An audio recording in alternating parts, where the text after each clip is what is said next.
پھر حضرت نوح علیہ السلام اور ان کی قوم کے حالات بیان ہوئے کہ نوح علیہ السلام نے جب اپنی قوم کو توحید کی دعوت دی اور انکار پر عذاب الہی سے ڈرایا تو قوم کے سرداروں نے ان سے کہا، بھلا کیا کہا؟ کہنے لگے آپ تو ہم جیسے بشر ہیں، تو ہماری طرح ہی ہیں آپ، اور آپ کے پیروکار پسماندہ یعنی غریب لوگ ہیں اور کم عقل لوگ ہیں۔ ہماری رائے میں آپ کو معاذ اللہ ہم پر کوئی فضیلت حاصل نہیں، بلکہ معاذ اللہ ثم معاذ اللہ۔ کہنے لگے آپ تو جھوٹے ہیں، اللہ کے نبی کو کہہ رہے ہیں معاذ اللہ، استغفر اللہ۔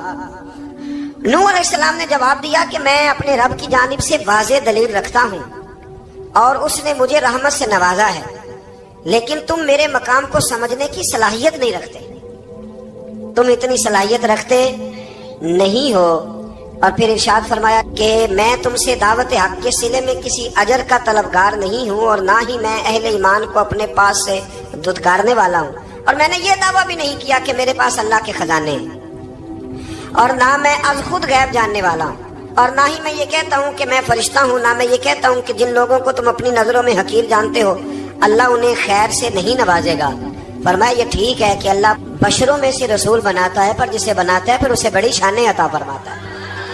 پہلے دن سے انسان کا یہ مسئلہ ہے، پہلے دن سے انسان کا یہ مسئلہ ہے کہ وہ کہتا ہے میں انسان سے ہدایت حاصل کروں، لیکن رب نے بھی قانون بنایا ہے کہ اللہ تبارک و تعالیٰ بندے پر ہی وحی فرماتا ہے، فرشتوں اور جنوں کو اللہ نے اس منصب کے لیے منتخب نہیں فرمایا۔ قوم نوح نے کہا کہ آپ نے ہم سے بہت بحث کی معاذ اللہ، بس جس عذاب سے آپ ہمیں ڈرا رہے ہیں وہ لے آئیے۔ تو نوح علیہ السلام نے کہا کہ اللہ چاہے گا تو تم پر عذاب بھی آ جائے گا۔ آیت نمبر 37 سے 47 میں بتایا کہ اللہ تعالیٰ کی طرف سے نوح علیہ السلام کو حکم ہوا کہ ہماری نگرانی میں اور ہماری وحی کے مطابق آپ کشتی بنائیے اور ظالموں کے بارے میں ہم سے کوئی بات نہ کریں۔ حضرت نوح کی خواہش تھی کہ یا اللہ انہیں بھی معاف کر دے، فرمایا یہ ظالم ہے تو میرے نبی ان کے بارے میں مجھ سے کوئی بات نہ کریں، وہ ضرور غرق ہو جائیں گے۔ پھر وہ کشتی بنانے لگے اور جب ان کی قوم کے سردار ان کے پاس سے گزرتے تو ان کا مذاق اڑاتے، یہ آپ کیا کر رہے ہیں؟ آج بھی وزیر مشیر بڑے بڑے لوگ اللہ ماشاءاللہ دینداروں کا مذاق اڑاتے نہیں؟ اڑاتے ہیں کہ نہیں اڑاتے مذاق؟ یہ کن کا طریقہ ہے؟ یہ تو قرآن مجید کہہ رہا ہے کہ حضرت نوح کی قوم جو کافر تھی ان کا طریقہ ہے اہل ایمان کا مذاق اڑانا۔ تو وہ مذاق اڑانے لگے۔ نوح علیہ السلام نے کہا کہ وہ وقت آنے والا ہے کہ جب تمہارا مذاق اڑایا جائے گا اور تمہیں پتہ چل جائے گا کہ رسوا کن عذاب کس پر آئے گا۔ اللہ تعالیٰ نے فرمایا جب ہمارا حکم عذاب آ پہنچا اور تندور ابلنے لگا، تندور سے آگ نکلا کرتی ہے، پانی نہیں نکلا کرتا، اور نوح علیہ السلام کی قوم پر جب عذاب آیا تو پانی تندور سے نکلا، تندور سے اللہ نے پانی نکالا، جہاں سے پانی نکلا نہیں کرتا، تندور ابلنے لگا۔ اللہ اکبر۔ تو اللہ تبارک و تعالیٰ نے فرمایا تو ہم نے نوح علیہ السلام سے کہا کہ آپ خود اور اپنے گھر والوں کے ساتھ اس کشتی میں سوار ہو جائیں اور اہل ایمان کو بھی سوار کر لیں اور ہر چیز کے جوڑے یعنی نر اور مادہ کو سوار کر لیں، اور ان کے ساتھ ایمان والے بہت کام تھے۔ حضرت نوح علیہ السلام دعائیں پڑھتے ہوئے سوار ہو گئے۔ پھر کیا ہوا؟ کشتی انہیں پہاڑوں جیسی موجوں میں لے جا رہی تھی کہ نوح علیہ السلام الگ کھڑے ہوئے اپنے بیٹے سے فرمانے لگے بیٹے ہمارے ساتھ کشتی میں سوار ہو جا اور کافروں کے ساتھ نہ رہو۔ اس نے یعنی نوح علیہ السلام کے بیٹے نے کہا کہ میں آپ کے ساتھ نہیں بیٹھوں گا، ابھی کوئی پہاڑ آئے گا تو میں پہاڑ کی پناہ لے لوں گا۔ اگر کسی نیک آدمی کا بیٹا کبھی غلط نکل آئے تو اس کا مطلب یہ نہیں کہ اس نے تربیت ٹھیک نہیں کی، ہاں یہ اعتراض چھوڑ دیں، اس لیے کہ نوح علیہ السلام کا بیٹا کافر ہو گیا۔ اور جب سیلاب نظر آیا تو اس سے کہا کہ آجا سوار ہو جا، تو کہنے لگا میں نہیں بیٹھوں گا، میں تو کسی پہاڑ کی پناہ لے لوں گا اور میں اس کے اندر چھپ جاؤں گا اور وہ پہاڑ مجھے پانی سے بچا لے گا۔ نوح علیہ السلام نے کہا آج اللہ کے حکم کے سوا کوئی بچانے والا نہیں ہے سوائے اس کے جس پر اللہ رحم فرمائے۔ پھر ان دونوں کے درمیان موج حائل ہو گئی، ایسے ایک موج اٹھی اور حضرت نوح کا بیٹا ڈوب گیا۔ اور جب حضرت نوح کا بیٹا ڈوبا اللہ کی طرف سے حکم ہوا اے زمین اپنا پانی نگل لے، اے آسمان تھم جا، پانی خوش ہو گیا، اللہ کا فیصلہ نافذ ہو گیا اور کشتی کوہ جودی پر ٹھہر گئی۔ نوح علیہ السلام نے اللہ سے التجا کی کیا میرے پروردگار میرا بیٹا اور میرے اہل سے ہے اور تیرا وعدہ سچا ہے کہ تم میرے اہل کو بچا لے گا۔ اللہ نے فرمایا نوح وہ آپ کے اہل میں سے ہے ہی نہیں، وہ آپ کے اہل میں سے ہے ہی نہیں۔